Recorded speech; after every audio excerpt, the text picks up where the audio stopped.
Теги маек, Медер Абдыкалыков менен маектешебиз. Бүгүнкү маек сөз түрү сиздерге бир пайдалуу болот деп ишенебиз. Ошого дагы аракет кылабыз, сиздерге бир маалымат бергенге, бир нерсе жеткизгенге. Жалпыңыздарга жагымдуу көрүү, биз баштайбыз. Майк, ассаламу алейкум. Алейкум. Ден соңуңуз жакшыбы? Алхамдулилlah жакшы. Аман эсенсизби? Жакшы. Атым Эмир. Медер. Таанышкан болбаштанбы? Буюрса, телефондо бир канча сөз болгон, бир канча кеп болгон. Буюрса ошонун баардыгын төкпөй чачпай, көрүүчүгө жеткизип берсек пайдалуу болот болуш керек. Иншалла. Абдыкалыков Медербек, 86 жылдык болобуз. Туулуп өскөн жерим Кочкар ата. Жалбаттанбы? Жалбаттан. Кочкар ата шаарчасында төрөп өскөнбүз. Ошол жактан эле мектепти бүтүрдүк, 15-чи мектепти. Беки Улуу Семет атындагы. Анан бул жакка келип, жогорку окуу жайга тапшырып, университетти бүттүк. 2009-жылы. Кайсыны? Кассини бүткөнбүз. Кассини экономический бүткөнбүз негизи. Анан ошондон бакта 20 жылдан бери бул жакта, анан берки университетти бүтүп атканда ошо динге кызыгып, 2007-2008 жылдары динди кызыгып үйрөнө баштадык. Ошо негизинен анан араб өлкөлөрүнө чыгып келдик 6 жылга. Окуганы? Окуган, динди үйрөнөлү деп. Ошо эме келип бактан азыр Куран үйрөтөбүз, араб тили үйрөтөбүз. Каякты бүттүңүз ушунда? Биз ал жакта Бишкектен айтып атсаңар? Жок, араб өлкөлөрүндө. Ал жакта ошо частный немелер бар, марказдар деп коет, центрлар. Ошол жактан бүткөнбүз да, частный центрде. Тилди үйрөнгөнбүз, анан динди да үйрөнгөнбүз. Азыркы учурда кылып аткан жумушуңар эмне? Мен телефондо сүйлөштүк, бирок көрүүчүлөргө маалымат катары бир өзүңүз айтып өтсөңүз, эмне жумуш кыласыз азыркы учурда? Азыркы учурда ошо Куран үйрөтөбүз. Куран, анан араб тилин үйрөтөбүз. Ошол эле маалда дем салабыз. Дем салуу, анан чыгаруу да бар дедиңиз эле. Жин, бул мындай да, дем салганда эми жин чыгат. Бирок бул Аллахтын каалоосу менен болот да. Просто бул жерде бир нерсени билишибиз керек. Кээ бирлер айтат, мен жинологмун дейт, мен жин чыгарам дейт. Бул туура эмес да. Жин чыгарам деген бул Аллахтын колундагы нерсе да, жин чыкканчы. Адамдын колунда эмес да бул нерсе. Бул болгону туурарагы дем салам деп айткан туурарак болот да. Дем саламдын ичинде ошонун баары бар. Дем салам ичинде ошо жин чыгат, же чыкпай деле коюшу мүмкүн. Же бир кайсы бир убактан кийин чыгышы мүмкүн. Байке мындай бир канчасын көргөм. Тааныштарыман делечи. Ошол нерсе кирип кетиптир, окуй, анан тиндей болуптур, мындай болуптур, анан барыптыр, окуптур, бир канча күндөн кийин чыгыптыр деп анан эми чыгып кеткени го жакшы болду. Анда чыкпай калган учурда болобу? Жок, чыкпай калганда ошо чыкканга чейин окуш керек да. Чыкканда кээ бирлер айтат да, мисалы, азыр видеодон көрүп атпайлыбы, YouTube'да бир окуганда эле чыгат дейт да жинчи. Бирок жин эми ар кандай бир окуганда чыгышы мүмкүн, 2 окуганда чыгышы мүмкүн, кээде бир ай окусаң да чыкпай коет, аны көбүрөөк окуйсуң. Бирок ошо рукуяны окуганда, шарият көрсөткөн дем салганда ал буйруса чыгат да, иншалла. Сиз же чыгат, же өлөт ошол жактан. Эми бул баягы жин кирип кетүү, сыйкыр, көз, бул баары да бири менен мындай взаимосвязанный деп коет да. Байланыш бар. Бири менен байланыш бар да. Анан эми биз bundan 10 жылдан ашты, бул мен алектенге эми так санды эле билбейм, канча жин чыкканын, көп эле да. Бирок ар кимиси ар кандай болот. Бири окшошпойт да. Мисалы, сени коркутат жин, сени өлтүрөм дейт, өзүңө кирип кетем дейт, же балаңа кирип кетем дейт, ар нерсени сүйлөйт да, коркутат. Бирок биз билебиз, жиндерге биз ишенбейбиз да. Себеби жиндердин өзүн эгерде карай турган болсок, жиндер алар эки түрдүү болот. Алар бизде эле ком, просто бизге көрүнбөйт. Анын арасында мусулмандар бар, мусулман эместери бар. Мусулман эместерин биз шайтан дейбиз. Ошо көбүнчө ошо шайтандар кирип кетет. Анан алар кирип, шайтандар биз билебиз алдайт. Алдап ар нерсени айтат. Аларга ошо ишенбеш керек да. Алардан тем более коркпош керек. Себеби жин өзүнүн жаратылышы боюнча адамдан алсызыраак да. Адам ага караганда күчтүү. Анан коркпош керек деп атпайсызбы? Коркпош керек деп айтылат. Бирок ошол эле учурда бул дин жаатында тереңдеп бир билим алып, ошол жактан сүңгүп, өзүн даяр жүрсө, ошол жактан бир маалыматы болсо, тереңдештирчи, мисалы сиз сыяктуучу, анан ошол учурда коркпойт болуш керек да. Эгерде катардагы эле жумасына бир жолу жума намазын окуп коюп, мисалы ушундай жүргөн кишилерге мисалы кирип кала турган болсо, коркунуч эле да бул. Адам деген андай нерсени көргөн эмес да. Киргенде кантип коркпойт? Коркот да. Эгерде ичине кирип кетсе, бул уже проблема да. Аны уже рукуя окуп, аны лечение алыш керек ого. Бирок бизде ошо элдер биякта бизде кыргыз эли мисалы арабтарда деле ал нерсе бар да. Жинден мындай башкача өзгөчө карап коркушат да жинденчи. Бирок эгерде адам бизге мисалы Алла Таала Куранда айтып атат да, биздин жаратылыштын максатычы «Вама халактул джинна вал инса илля лиябудун» дейт да. Мен жиндер менен инсандарды бир гана өзүмө ибадат кылыш үчүн жараттым деп атат да Аллахчы. Эгерде биз адамдар ошол максатты туура аткарсак, бир гана Аллахка өзүнө шерик кошпой сыйынсак, Алла Таала буйругандай жүрсөк, пайгамбарыбыз кандай ибадат кылган ошондой Аллахка ибадат кылсак, анда ушул жин көз тийүү, ушул руханий оорулардын көбүнөн кутулат да. Эгерде даже жин кирип кетсе деле, мисалы айтып атпайсыңарбы, жумага барган, ал динди бекем кармадып, 5 маал намаз өтүп, жакшы жүрсө, анда анын лечениясы батыраак болот да. Аларга деле кирет бирок, Аларга деле келет. Бул нерсе негизи имандан зависит этет да, иманга көз караганда да. Мисалы пайгамбарыбыз маалында Усман ибн Алас деген сахаба болгон. Ошол ал сахабалар бул бүт пайгамбардан кийинки эле жакшы адамдар да. Ошол намаз окуп атканда канча намаз окуганын унутуп калып, ушуну кыйналып унутуп кала берет да. Анан пайгамбарыбызга келип айтат. Пайгамбарыбыз ушундай бизге ушундай болуп атат. Мен унутуп калып атам намаз окуганда канча рекет окугамды дегенде, пайгамбарга келип туруп, пайгамбар айтат: «Ухруч адуалла» дейт да. Эй, душман, Аллахтын душманы чыккын деп, анан төшүнөн акырын уруп, анан үйлөйт. Үйлөгөндө ошондо 2-3 жолу үйлөгөндөн кийин тиги жин чыгып кетет да. Берде эмнени билебиз? Берде ошо адам 5 маал намаз окуса деле, кээде арганда акыбал болот, кээде проблемалар болот, иман түшүп кетиши мүмкүн адамдын. Ошол маалда капилетте жүргөндө жин кирип кетиши мүмкүн. Бирок негизинен жиндер кимдерге кирет дегенде, булар мындай Аллахтын мериминен кичине алысырактар, Аллахтын буйруктарын аткарбагандар, туура эмес жолдо жүргөндөр, мисалы арак ичип, же болбосо көп намаз окубайт, же Алла Таала буйругана жүрбөйт, мисалы аялдар Алла Таала буйругандай кийинген, шарият менен буйругандай кийинген хиджаб дейбиз го. Же биз кыргызча мисалы элешек деле ишылып, мындай денесин көрүнбөй турган жаап жүрбөсө, Авраты жабылбаса. Авраты жабылбаса, ошол кыскасы күнөө иштери кылгандарга көбүрөөк кирет да. Ошолор эле көз та көбүрөөк эле тиет. Бул дем салуу, жин чыгаруу ар бир дин таануучунун колунан келеби? Негизинен кичине бул тараптан маалымат керек да, илим керек. Именно ушул дем салууга. Себеби биз билебиз да, шариат илими бул чоң илим. Чоң. Муну адам мисалы өмүр бою окуса деле шариатты бүтпөйт да. Бирок биз ар бирибиздин мойнубузда, ар бир мусулмандын мойнунда турган бир парз бар. Аны фардул айн деп коет арабча. Бизче ар бир момун мусулмандын үстүндө турган минимум деп коелучу. Мисалы ла иляха иллаллахтын мааниси, намаз, орозо, закет, хадж. Эгерде ошол нерселерди биз билсек, ар бир адам билиш керек да. Ошол билсек, негизинен жетиштүү да. Карапайым. Бирок берки дин таануучу деп атпайсыңарбы? Дин таануучулар андан көбүрөөк маалымат алышат. Ошондо эгерде бул тарабын билсе, рукканы кантип окуган, анда ал дин неме кыла берет. Дем салып, ошонун себеби менен жин чыкса болот да, дем сала берет. Мен бул процессти таптакыр көргөн эмесмин да. Азыркы учурда мен 31 жаштамын. Түтүтү көз тийбесин дегендейчи. Анан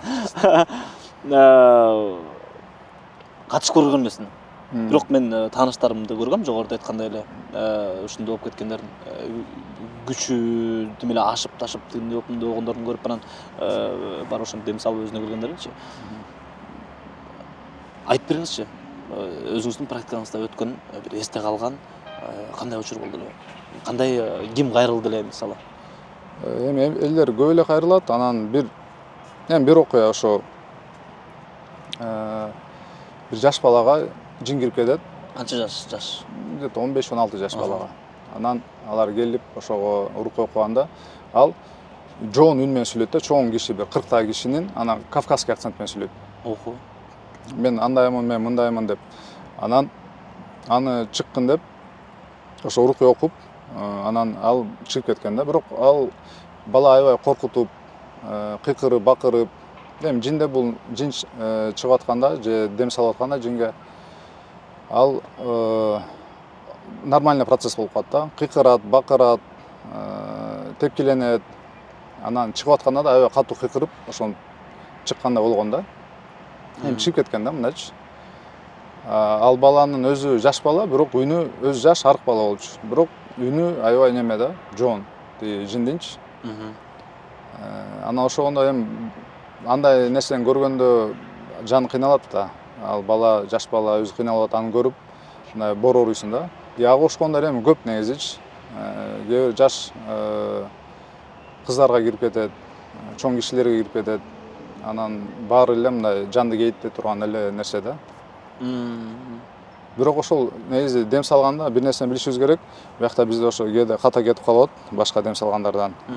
Бул жиндер менен сүйлөшүп, сен кимсиң, анан канча жаштасың деп көп суроолор бере берет да. Пайгамбар сүннөтүнүн негизинде ал нерсе болбойт да. Алар менен көп сүйлөшпөш керек. Аларга пайгамбар эмне деген? Чык дегенде биз айтабыз чык. Болду. Ошол эле да. Чык дейсиң. Же колуңан келсе кичине дават кылып айтса болот. Алладан корк, сен бул адамга кылып аткан зулум болбойт. Алла Таала зулумду тыйган. Эгерде ислам динин толук карман деп, же ислам динине кир деп Сүйлөшсөм эмне болот? Сүйлөшсө бул көп жаман нерсе жол ачат да. Эгерде сүйлөшө турган болсо биз айттык го, негизи шайтан, булар шайтандар. Жин шайтан экөө бир эле да. Просто жиндин эгерде мусулман эмес болсо, ал шайтан деп айтабыз. Алар алдайт. Ар нерсени алдайт. Мен бул сыйкыр кылып деген немен киргизип койду дейт, коштан киргизип койду, атаң апаң киргизип койду, кайненең киргизип койду, ар нерсени алдайт да. Анан адам ошо ишенип кетиши мүмкүн. Эгерде ишенсе, бул баягы эле пайгамбарыбыздын хадисинин өкүмүн алып калат да. Пайгамбарыбыз айтканда, ким бүү бакчыга барып, сыкырчыга барып да, көз ачыктарга барып, ага ишенген болсо, анда мен алып келген нерсеге иман келтирген эмес экен деген да. Булар алар эмнеге ошо бүү бакчыларга барып пайгамбарыбыз айтып атат, ошондой имандан чыгат деп? Себеби алар көз ачыктар жинди шайтандар менен иштешет. Алар шыбыр айтат аларга. Алар калпты ичинде аралаштырып ар нерсени айтышат. Анан элдер ошо ишенип калуу ыктымалдуулугу туулат да. Сүйлөшөт деген кандай? Алар менен сүйлөшөт, аларды сезет, алардын мындай баскан турганын, жүргөндөрүн да сезет деген алар менен бул реалдуубу? Жок, реалдуу болушу мүмкүн. Бул ким айтып атат ошондо? Мындай жин чыгаргандар айтып атат. Жин чыгарам деп. Жок. Бул мындай да. Нормальный дени соо адамга ал жин менен сүйлөшпөйт да. Аларды сезбейт дагы тем более. Бирок эгерде ошондоп сезем десе, алар менен сүйлөшөм десе, бул 2 же 3 нерседен чыкпайт да. Биринчиси ал өзү көз ачык. Себеби көз ачыктар жиндер менен сүйлөшөт. Жиндер менен сүйлөшөт. Алар менен иштешет да аларчы. Бул бир. Же ал көз ачык, же экинчиси анын өзүнө жин кирип кеткен, анын өзүнө неме салыш керек, дем салыш керек да. Же үчүнчүсү ал жөн эле алдап атат да. Элдин көзүнчө жөн эле алдап коюп атат. Ушу үчөөнүн бирөөсү да. Сол адам негизи жин менен сүйлөшпөйт, сүйлөшө албайт да. Бирок параллельный мир бар. Бар ал, пайгамбарыбыздан, Куран хадистен бар. Мындай көрбөйсүң, кантип сезесиң аны? Сезилбейт, көрбөйсүң да. Бул гойб маселеси да. Гойб дегенде бул абсолютно гойб эмес. Мындай салыштырмалуу гойбко кирет да. Себеби кээде алардын үнү угуп атпайлыбы? Мисалы бирөөнүн ичине кирип кетсе, ага дем салып атсаң, ал жин ичине кирип сүйлөшө баштайт да. То есть мындан биз билип атабыз, жиндин мындай адамдын немеси менен сүйлөп атат. Үнү менен. Ошондон биз билип атабыз да. Мындай көрүнбөйт да. Бул нереальный нерсе да, андай. Эмне ката кетиришет? Мисалы ошол дем салгандар. Мисалы азыр интернет бактарында, TikToктон, мисалы азыр көбүнчө TikTok платформасында отурушат да. Ал жактан көргөндө, мисалы бир жолу көрүп койсоң, кайра рекомендация чыга берет. Бир канча видеолор түрлөрү менен чыгат. Мисалы силер менен деле маектешебиз деп карап отурганда, мен өзүм деле карадым, өзүм деле карасам бир канча видеолор чыкты да. Анан көбүнчө эмне ката кетиришет? Эмне жерден жаңылышат? Көбүнчө ошо тааныштарда чалып, ар кайсы видеолор жөнөтүп же сурай беришет да, эмне ката депчи. Бул бирөөсү мисалы айтып атат, мен аны деле билбейм, ошо мен тааныштарым мага айтты да, ушул сөз туурабы дейт да. Булар информация жагынан да ката кетирет, анан практически дем салган жагынан кетирет да. Информация жагынан карай турган болсок, мисалы ошо бирөө дем салат экен дейт. Бир кишинин атын деле билбейм. Кыскасы ал айтып атат дейт, жинди мындай дейт да. Жин же шайтан экөөнүн бирде. Бунун ургач эркеги жок дейт. Жин менен шайтан ургач эркеги жок. Анын бир буту аялдын жыныстык мүчөсү, экинчи буту эркектик жыныстык мүчөсү деп. Анан ошону бири-бирине тийиштирип коюп эле көбө берет дейт да. Бул пайгамбарыбыздын сүннөтүндө Куранга ачык айкын каршы келген нерсе да. Себеби Куранда Алла Таала жин сүрөсүндө айткан, алар дейт инсандардын эркектери жиндердин эркектеринен пана сурайт дейт да.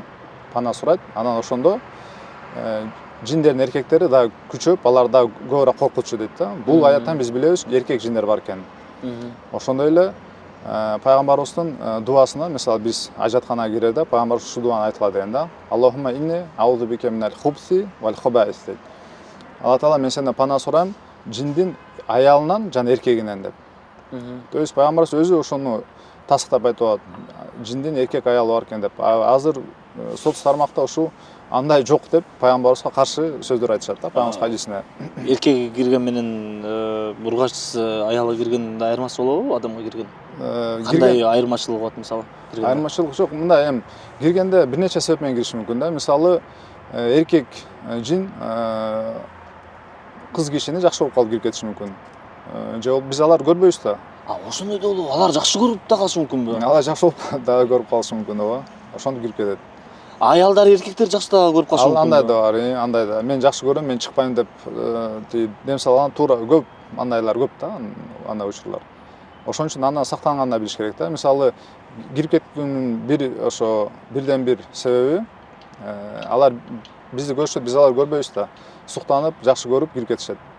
Эркеги болсо аялга, аял жини болсо эркекке кирип кетиши мүмкүн. Же болбосо экинчи түрү биз билбеген абалда аларга зыян келтирип алышыбыз мүмкүн да. Мисалы кайнак сууну чачып атсак, алар отурган болушу мүмкүн, үстүнө чачып жиберсек, ал ачууланып, анан кирип кетет. Же качан бир убакытты күтүп турат, мен ушул киши мага жамандык кылды, мен кирем деп. Дагы кандай учур болот? Мисалы бир нерсени жогору жактан ыргытып атканда, ал нерсе үстүнө түшүп, ал дагы ачууланып кирип кетиши мүмкүн. Өчө алат булар. Өчө алат, ичине кирет да, ошо неме кыйнайт. Бирок ошондо эмне кылыш керек? Бисмилля деп айтыш керек да, бисмилля деп. Кайнак сууну төгөрдө же болбосо бир нерсени ырытканда бисмилля деп Алла Тааланы эскерип айтышыбыз керек. Ошондой эле сыйкыр менен кирет. Сыйкыр менен мисалы бирөөнү көрө албайт, жаман көрөт, сыйкырлап койсо, ошо сыйкыр менен дагы алар кирип кетет да. Эки коркунучтуу бир фактын көрдүм да. Бирөөсү тилекке каршы каза болду, бирөөсү. Экинчиси убагында жетишип дем салып убакыт дарыланды да, мындайча айтканда. Ал экөө тең айтканы боюнча чакырышат аларды. Кел, аларды башкарат экен да. Эч ким жок учурда башкарат экен, көбүнчө сарайга чакырышат экен. Экөө тең айылда тургандар болчу. Сарайга чакырышат экен. Анан сарайдан жипти аласың, өзүңдү өзүң асасың, анан ошондо эле тынчыйсың, анан ушул сыяктуу нерселер болот экен да. Анан жанына бирөө келип калса, дароо жанагы башкарып аткан нерсе жоголуп кетет экен. Качып кетет экен да. Ошон үчүн бирок дайыма тигилердин жанында бирөө коштоп жүрөт экен. Жалгыз калды десең эле болду, башталат экен да кайра. Анан бир канча бир айлап ушинтип барып атып, анан азыркы учурда жакшы бирөөсү болсо тилекке каршы жок. Алып тынды да, мындайча айтканда. Эмне кылыш керек ушул учурда?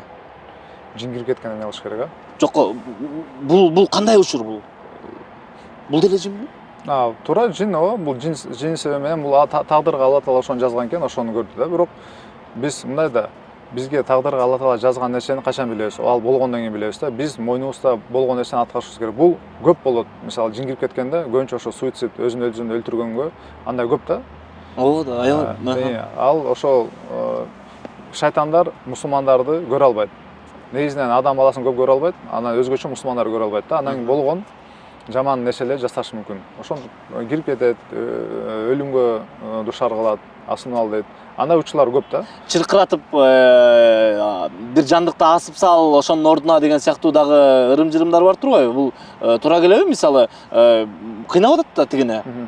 Мисалы мен болбой эле койсун, мен бир жакыным ушундай болуп аткан болсо, анан ошонун көзүнчө мен бир жандыкты, бир мисалы эчки деп коелу да. Ошол эчкини чыркырап тимелетиги жипке байлап туруп, тигинин көзүнчө көрсөтүп койсо, анан ошондон коркуп, анан ошондон мындай кетип калат экен деген сыяктуу эл арасында ошондой сөз бар экен. Жок, бул жомоктор. Бул негизи Жомокпу? Бул жомок да. Бул кыргыз элинин чыгармачылыгынан болсо керек. Бизде көп туура эмес нерселер бар да. Бизде башкаларда бүт эле жерде да. Бирок бул учурда биз эмне кылышыбыз керек? Биз ошо Куранга, сүннөткө кайрылабыз да. Куран сүннөткө кайрылабыз. Пайгамбарыбыз эмне кылган? Муну кантип бул оорудан кантип арылыш керек? Ошол эң биринчи эле бул эң күчтүү себептердин бири, азыр по порядку айтып кетейин. Биринчиси бул Аллахтын өзүнө гана ибадат кылуу, шерик кошпой. Мисалы бизде кээде болот, элдер алып, мисалы дуа бул ибадат да, пайгамбарыбыз дуаны ибадат деген да. Дуа кылып атканда, мисалы дөйт колдосун деп коет, машинага отуруп атканда, же болбосо Сулайман пир колдосун, ушундай сөздөр бар да.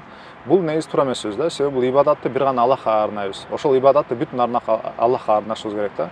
Аллах мени сакта, Аллах мени колдо, дөйт колдобойт, Сулайман пир колдобойт.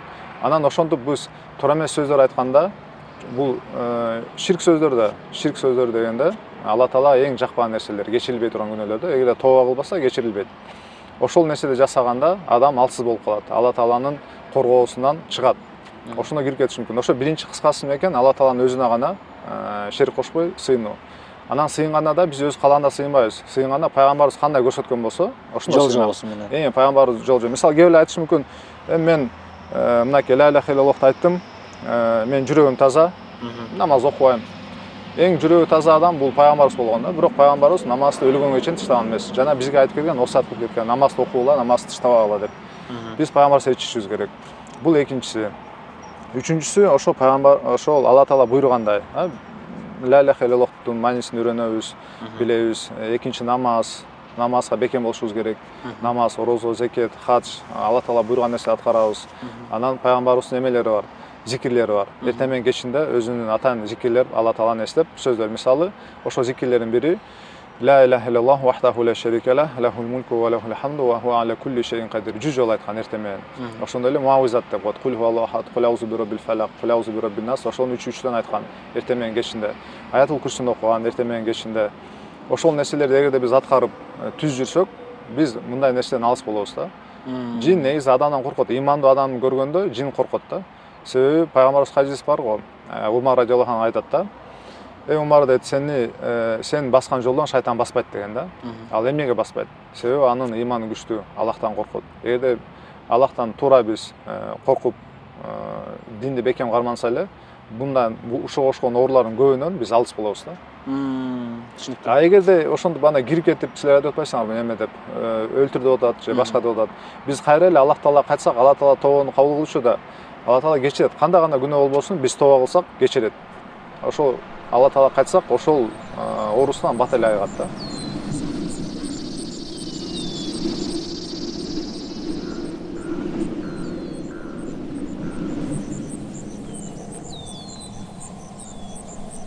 Алгачкы сиз дем салып жин чыгарган менен азыркы учурдун айырмасы барбы? Бар, чоң айырма бар. Биринчи жолу ошо дем салып жин чыкканда биринчи кичине эме болгонбуз. Толкунданганбыз да. Толкунданып. Эми коркуу деп айтпайбыз, бирок толкунданганбыз. Ал эми азыр болсо бул мындай орусча айтмакчы баягы рутина дегендей элечи. Азыр баягы муздакандуулук менен эле дем салабыз. Азыр мындай көп нерсеге таң калбай калган учурубуз да. Таң калгандар эмне болгон? Таң калганда ошо, мисалы, аял кишиге кирип кетсе, эркек кишинин сөзү сүйлөйт. Ар нерсени айтып коркуат. Эми коркуткан алардын сөздөрү эми неме да? Жаман сөздөр да. Ал ар нерсени айтып коркутат. Мындай кылам, тигиндей кылам деп.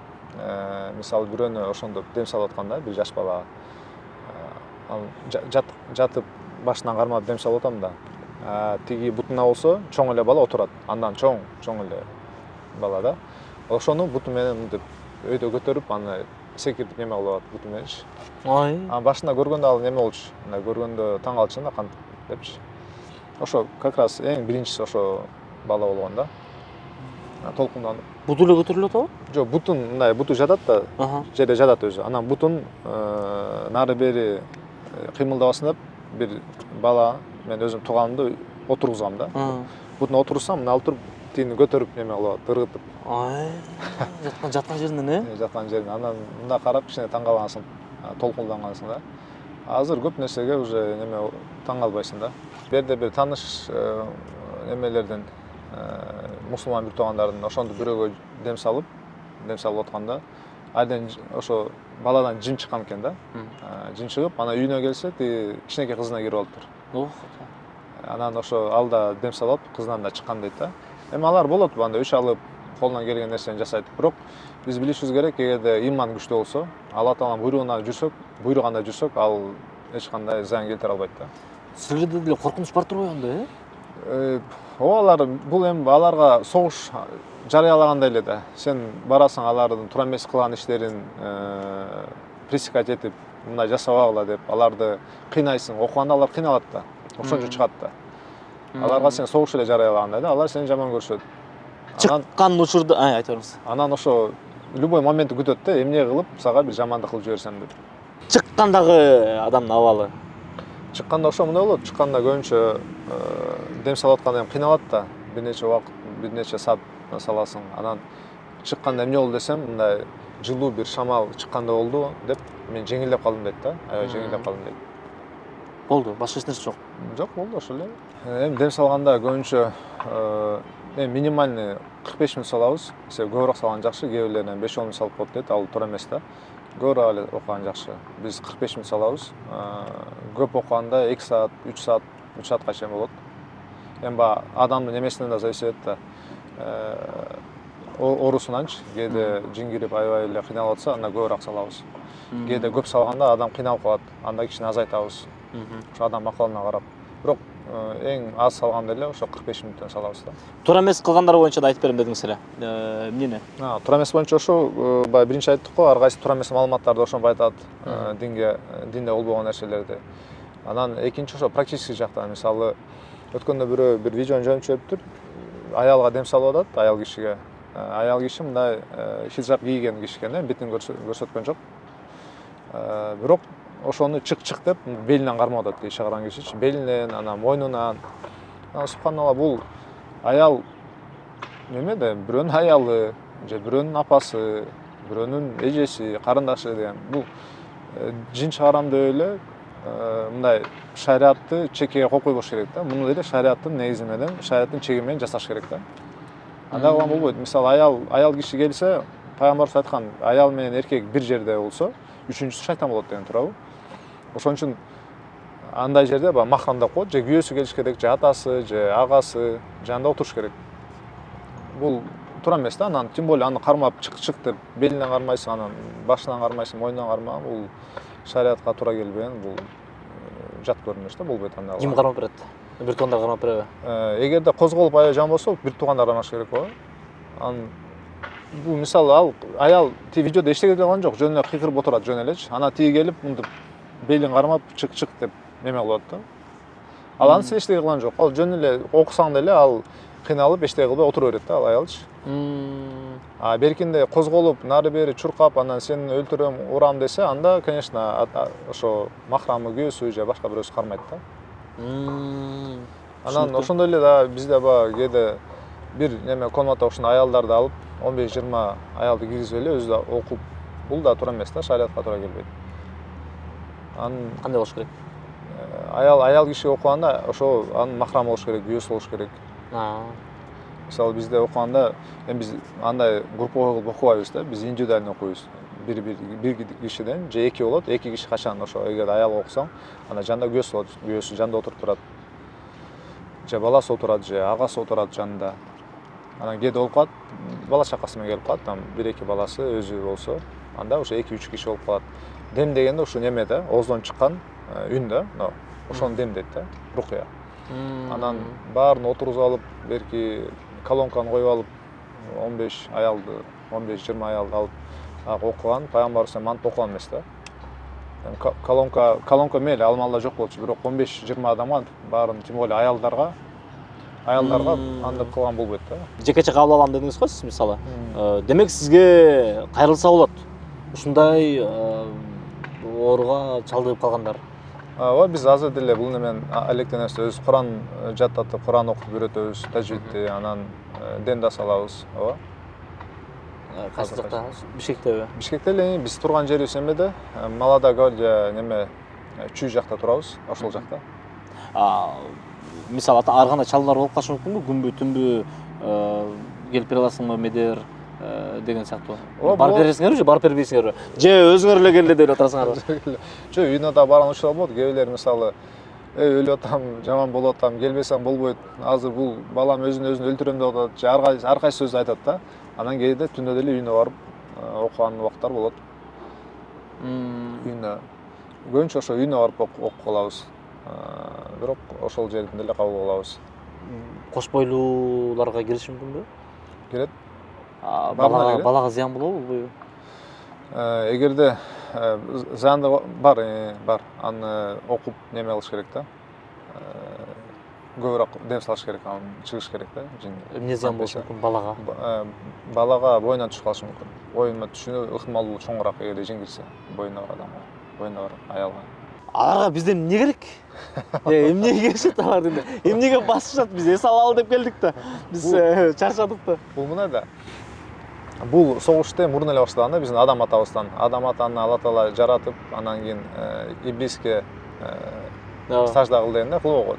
Иблис да бул жин да. Иблис ошо жиндердин эң чоңу. Ал Алла Таала ошо Куранда келген, кыямат күнүнө чейин анын жанын албайт да. Кыямат күнүнө чейин ал уктабайт, чарчабайт, кыямат күнүнө чейин болот. Анан адам бала ошол адам атага сажда кылбай коюп, ошол себептен немеге кирген атпайбы, тозокко кирет да ал. Ошон үчүн ал адам баласын жаман көрөт. Адамды да жаман көрөт, анын балдарын бизди да жаман көрөт. Биз мусулманбызбы, мусулман эмеспи, ага немеси жок, разницасы жок. Кыскасы кыйнаш керек, алдаш керек, азгырыш керек, тозокко өзү менен кошо киргизиш керек да. Ушул үч тамганы айтпаш керек деген мындай атын атабаш керек деген мындай ушундай элибизде түшүнүк бар го, жок депчи. Анан мисалы маек баштагандан баштап сиз экөөбүз канча жолу айттык да, бул нерсенин эмнеси бар? Жок, ал эмне аты ошо да жин. Анын атын айта бересиң, анын эч проблема жок. Просто ошонун бинесени мындай орусча мнимый деп коет го. Бинесени азыма көз тиет, азыма жин кирет, жин деп айтсам мындай болот деп коркпош керек да. Коркуп берсең анда чын эле кирип кетиши мүмкүн. Анын атын атайсыңбы, башканын атын атайсыңбы, ал ат жөн эле ат коюлган. Коркпойбуз. Аллахтан. Биз коркпойбуз. Жогоруда айткандай, параллелдүү жашоо бар экен. Жаныбызда да азыр деле жүрүшү мүмкүн экен, бирок аны биз көрбөйбүз, сезбейбиз, укпайбыз. Коркпойбуз эч нерседен. Бирок эч кимдин башына салбай эле койсун, эч кимдин башына келбей эле койсун, ошол нерсе кирбей эле койсун. Анан мына ушундай агаларым мисалы жумушсуз эле калалы ага чын эле энди, эч кимге кирбей калып. Жакшы калып элек болуш керек ушул. Туура, жок, ал эч кимге кирбей эле койсун, ал жаман, кирсе жаман. Бул эми биз баягы гүл бакта айтып атабыз. Ооба. Биз өзү көргөндө ал жаман нерсе да. Кирбей эле койсун, баарыбыз жакшы, баарыбыз эле ушу ислам динин кабыл бекем карманып, ислам динин менен жашасак эле андай нерселер кирбейт да. Аны биз жумуш Алла Таала берет, биз башка жактан биз өзүбүз деле араб тилин үйрөтөбүз. Тамашалап отур. Араб тили боюнча, дин сабаты боюнча, ошол эле учурда мынакей азыркы жогоруда сөз кылып аткан ошол жин чыгаруу, дем салуу боюнча дагы бир канча жылдан бери өзүнүн практикасында коомчулугубузга жардам берип келаткан агабыз менен баарлаштык чындыгында. Эгерде сизде мына ушундай көйгөй болгон болсо, же болбосо окуйм деген ушундай дин сабатыңызды жогорулатам, тереңдетем деген болсоңуз, анда кайрылсаңыздар болот экен.